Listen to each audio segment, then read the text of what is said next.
When fitting and adjusting FitLife, hold the mask by the clear faceplate, never by the elbow. While holding the mask in place, pull the headgear over the head.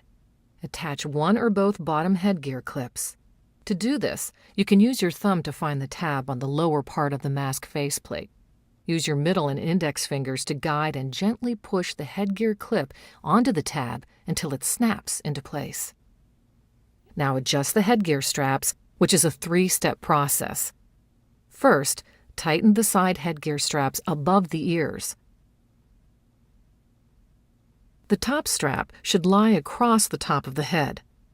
The cross strap should sit low on the back of the head.